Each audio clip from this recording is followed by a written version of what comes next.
after 34 years and 290,000 miles. The engine in my 4Runner is starting to show its weakness. It's losing the rings on number 4 down to 85 psi. The other 3 cylinders are not in great shape either. So it's time for a new engine. And it's hot out and I don't want to be starting this, but I need to get on it. So I'll start it up one last time for posterity, and then we'll get into tearing it apart.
So we're about 20 minutes in. The coolant is draining, the oil is drained, the battery has been removed,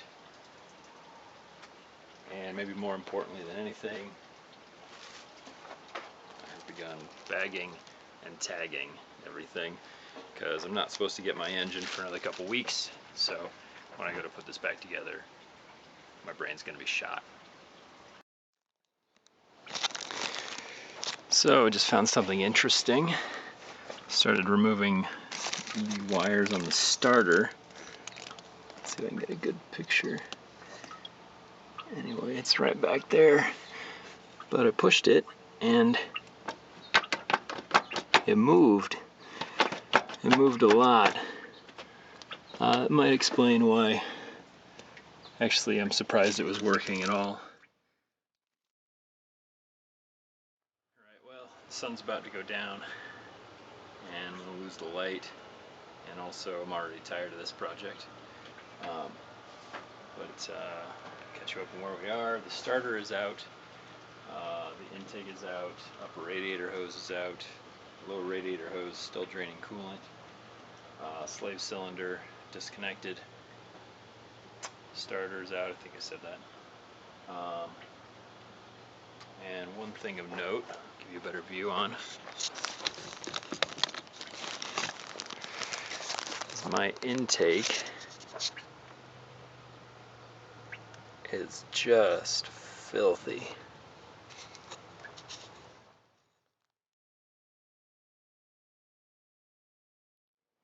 Alright, welcome back. It's day 2 of the project. Same dirty clothes from yesterday. I think I'm going to focus on 2 things first. One, getting the exhaust disconnected from the header from down below, and getting as much of the coolant out of it as I can before I get crazy. And after those 2 things, I'll probably take the tires off and set this thing down on the ground a bit lower so I can dive in from above.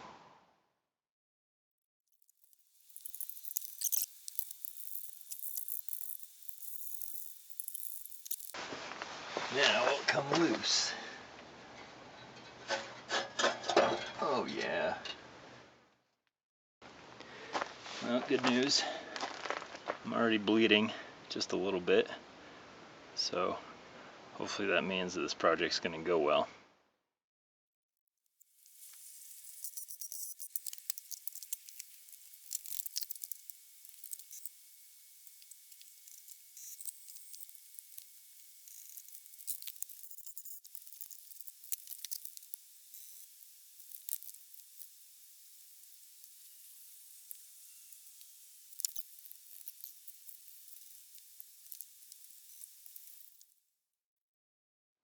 Well, with the axle sitting on the ground, You can see this is a lot better height. Can you even see my head? This is more down to nearly two-wheel drive truck height. Everything's going to be a lot easier to get at in the engine.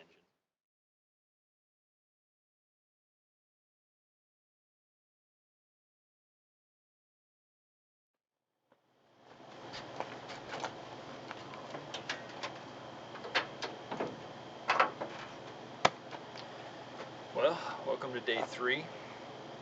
Truck's in the shade. However, it's almost 100 degrees out.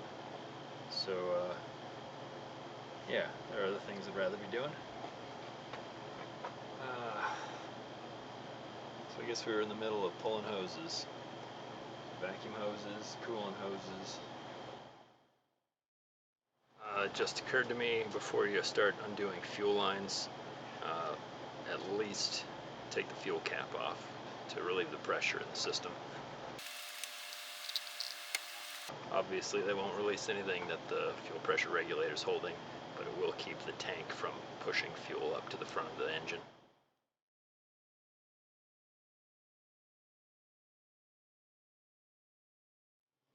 Hopefully the intake's coming out. Ooh.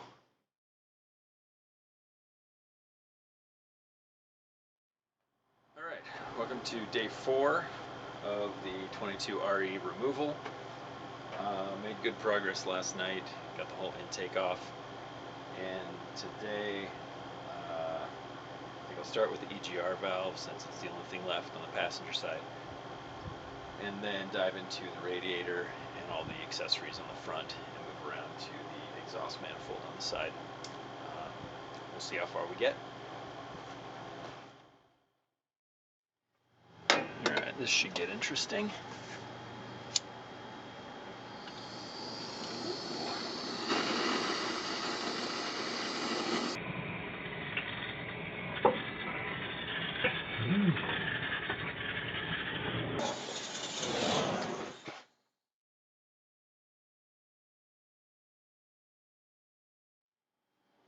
Alright, now that it's warm, give this a shot.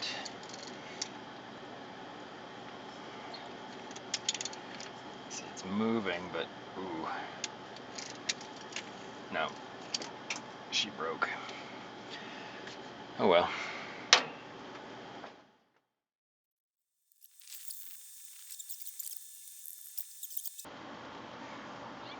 Yeah, we should be coming out.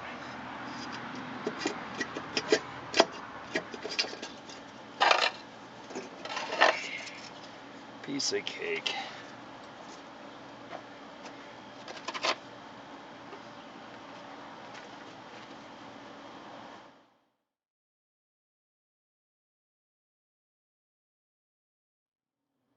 Welcome back to day 5? Starting to lose track. So obviously the truck is back up on its tires, and I realize now that I did that a little prematurely because I still need to tackle the upper transmission bolts. I was able to break them both loose yesterday from the engine bay, but they're not out. So.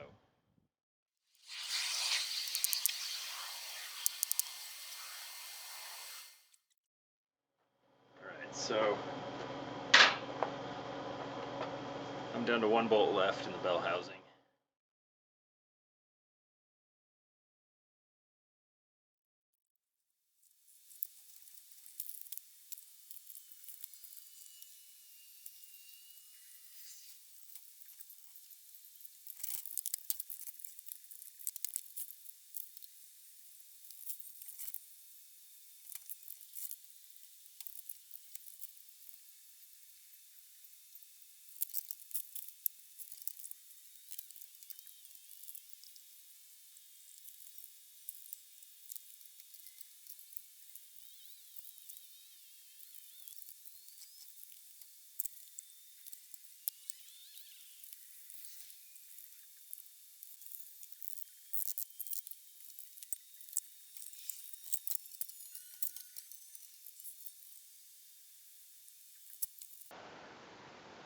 Well, you might have noticed that it's getting dark.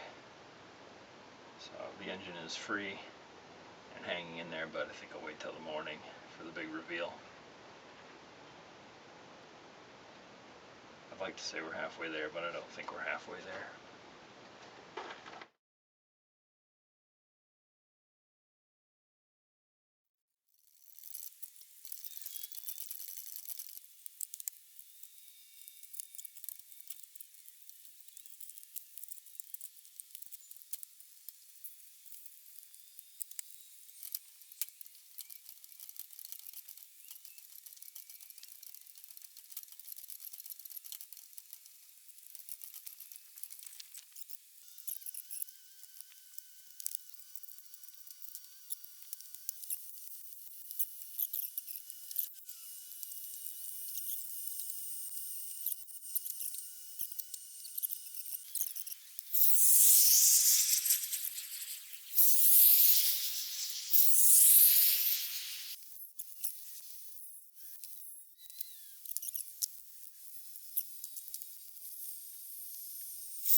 Number 1 looks good.